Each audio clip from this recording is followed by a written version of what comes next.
This channel does not promote any violent, harmful or illegal activities. All content provided by this channel is meant for an education purpose only. এক দফায় hotel খরচ 50,000 টাকার বেশি আর পুরোটাই আদায় করা হয়েছে সরকারি কোষাগার থেকে। ভাবুন, এমনই অভিযোগ মুর্শিদাবাদের তৃণমূল পরিচালিত জেলা পরিষদের সভাধিপতির বিরুদ্ধে। অভিযোগ তুলছেন তৃণমূলেরই সদস্য। না, এখানেই শেষ নয়। জেলা পরিষদের তহবিল থেকে একবার কখনো 2200 লিটার, কখনো আবার 1800 লিটার তেল তোলা হয়েছে। এমন কাণ্ড আগে কখনোই হয়নি বলে দাবি তৃণমূল সদস্যদের। আর পুরো দুর্নীতি ফাঁস হয় এবারের বাজেটে। জেলা শাসকের সামনেই সভাধিপতির রাজকীয় খরচ নিয়ে প্রশ্ন তোলেন জেলা পরিষদেরই তৃণমূল সদস্য। আর একই অভিযোগে সরব সিপিএমের জেলা পরিষদ সদস্য। খতিয়ে দেখার আশ্বাস দিয়েছেন জেলা শাসক। অভিযোগ কার্যত স্বীকার করে নিয়েছেন জেলা পরিষদের সভাধিপতি। বিষয় নিয়ে ওনাদের একজন সদস্য বলেছেন যে সভাধিপতির গাড়ির ফুয়েল নিয়ে প্রশ্ন করেছিলেন, যে এক্সেসিভ হচ্ছে ফুয়েল খরচ বা দেখানো হচ্ছে কলকাতার হোটেল খরচ, এইসব বলেছেন। তার জন্য ডিএম সাহেব বলেছেন যে আমাদের এটা আমি দেখছি, কোয়ারি করে দেখি, দিয়ে তারপর আপনাদের আমি জানাবো। হ্যাঁ, তাদের দল একজন সদস্য তুলেছেন, শাসক দলেরই সদস্য, শাসক দলেরই সভাধিপতির নামে অভিযোগ করেছেন। যারা এগুলো বলছেন এই সিস্টেমে তারা ছিলেন।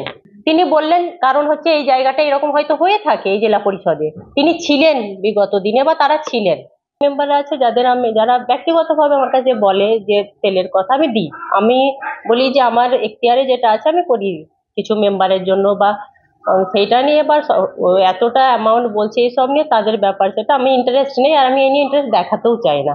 অভিযোগ কি মিথ্যা? দেখুন, ওইগুলো যুক্তি সাপেক্ষে আমাকে তাহলে বসতে হবে। ডিএম সাহেবও বললেন আপনাদের যে নিয়ে দেখে বসতে হবে।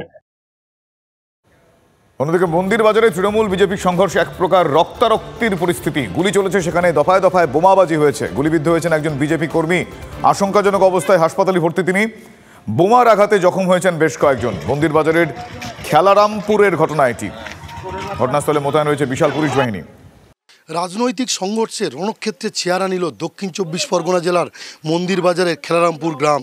এই মুহূর্তে আমি দেখানোর চেষ্টা করব, ঠিক এই জায়গাতেই আজকে সকালে কিন্তু ব্যাপক বোমাবাজি হয়। এছাড়াও সাইরাজ মোল্লাকে লক্ষ্য করে গুলি চালানো হয়।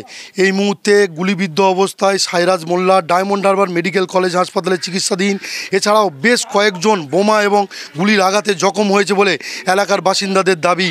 আমার বড় ছেলে নি, আমরা সব কটা মেয়ে ছেলেরা ঘরের ভেতর ছিলাম, ওই বোম পড়েছে রাত্রে, ওই ভোরের বেলা বোম পড়েছে, আমাদের সেই আহত হয়েছে। এই সময় নিয়ে আসে আমাদের 3 জন হয়েছে। ওনার নাতি ছিল কচি, সবে 1 মাসের বাচ্চা। বোম মেরেছে তো ঘর বাড়ি সব খুঁজে, ওই ঘরের ভেতর বোম পড়েছে। বাচ্চা ঘরে আর মেয়ে বসছিল, তাদের সব ঝলসে গেছে, এগুলো সব পুড়ে গেছে। তারপরে ওই আমার একটা 1 মাসের নাতি ছিল, তার আহত হয়েছে, সে 1 ঘন্টা নিষ্ফেলনে সে সেই আহত হতে সে হাসপাতালে ভর্তি। তৃণমূলেরা বোম মেরেছে। পুলিশ এমএলএ যা বলতেছে তাই শুনতেছে।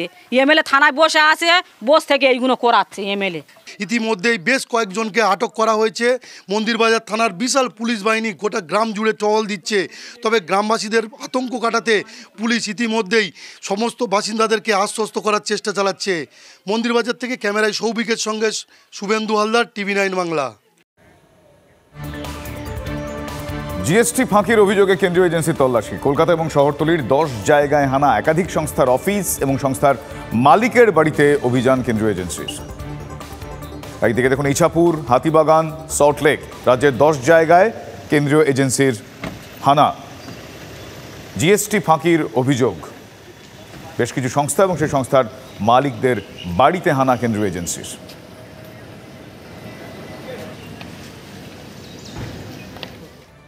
লোকসভা নির্বাচনের আগেই কার্যকর হচ্ছে সিএএ, মানে এই প্রশ্ন এখন উঠছে। তার কারণ আদর্শ আচরণবিধি চালু হওয়ার আগেই বিজ্ঞপ্তি জারি করতে পারে কেন্দ্রীয় স্বরাষ্ট্র মন্ত্রক। সংবাদ সংস্থার সূত্রে এমনটাই জানা যাচ্ছে, এএনআই সূত্রে এমনটা জানা যাচ্ছে। আর সেক্ষেত্রে মার্চ মাসের মধ্যেই সিএএ কার্যকরের সম্ভাবনা রয়েছে। আর এই মুহূর্তে সবচেয়ে গুরুত্বপূর্ণ আপডেট হচ্ছে যে সিএএ নিয়ে যে পোর্টাল তৈরির কাজ দরকার, সেই পোর্টাল তৈরির কাজও কিন্তু সম্পূর্ণ হয়ে গিয়েছে। 2019 সালে দ্বিতীয়বার ক্ষমতায় এসে সিএএ পাশ করিয়েছিলেন নরেন্দ্র মোদী সরকার। আইন মোতাবেক বাংলাদেশ, পাকিস্তান ও আফগানিস্তানের মতো দেশের ধর্মীয় সংখ্যালঘুরা এদেশে আশ্রয় চাইলে ভারত তা দেবে। তবে আশ্রয় চাওয়ার অন্যতম শর্ত হতে হবে সে দেশের ধর্মীয় উৎপীড়ন। চলতি মাস অর্থাৎ ফেব্রুয়ারির শুরুতেই কেন্দ্রীয় স্বরাষ্ট্রমন্ত্রী অমিত শাহ জানিয়েছিলেন লোকসভা নির্বাচনের আগেই দেশে সংশোধিত নাগরিকত্ব আইন CAA কার্যকর হবে। শুধু তাই নয়, অমিত শাহ বলেছিলেন যে শীঘ্রই CAA কার্যকরের বিষয়ে বিজ্ঞপ্তিও জারি হয়ে যাবে। সংবাদ মাধ্যম সূত্রে খবর, দেশের নির্বাচনী আচরণবিধি কার্যকর হওয়ার আগেই CAA সংক্রান্ত বিজ্ঞপ্তি জারি করবে স্বরাষ্ট্র মন্ত্রক। এখনো পর্যন্ত লোকসভা নির্বাচনের দিনক্ষণ ঘোষণা করেনি নির্বাচন কমিশন। তবে সূত্রের খবর জানা যাচ্ছে যে মার্চ মাসের প্রথম দিকেই ভোটে নির্ঘণ্ট ঘোষণা হয়ে যেতে পারে। সেক্ষেত্রে ভোটের দিন ঘোষণা থেকে আদর্শ আচরণবিধি চালু হয়ে যায়। অর্থাৎ সেদিক থেকে দেখতে গেলে মার্চের শুরুর কয়েকদিনের মধ্যেই CAA কার্যকর হওয়ার সম্ভাবনা প্রবলভাবে দেখতে পাচ্ছেন বিশেষজ্ঞদের একাংশ। আধার কার্ড ডিঅ্যাক্টিভেট করার কাজ শুরু করেছিল মমতা বন্দ্যোপাধ্যায় এবং তৃণমূল কংগ্রেসের প্রবল প্রতিবাদে, সেটা ধরা পড়ে গেছে। এগুলো সব হচ্ছে এই CAA NRC করার আগে স্টেজ। যেভাবে CAA লাগু করার চেষ্টা হচ্ছে আমরা উদ্বিগ্ন, আমরা তীব্র প্রতিবাদ জানাচ্ছি। মমতা বন্দ্যোপাধ্যায় আগেও বলেছেন এ নিয়ে প্রতিবাদ চালিয়ে যাবে। ধর্মের ভিত্তিতে মানুষকে ভাগ করা বা প্রতিহিংসার রাজনীতি করতে দেয়া এসব এখানে চলবে না। দেখুন, মাননীয় গৃহমন্ত্রী বলেছেন যে যথাসময়ে CAA লাগু হবে। তিনি আইন এনেছেন, পাশ করিয়েছেন, পুরো তৈরি করেছেন, রুলও তৈরি করেছেন। তার উপরে ভরসা রাখা উচিত। যখন বলেছেন লাগু হবে, এখন কবে লাগু হবে সময় বলে দেবে।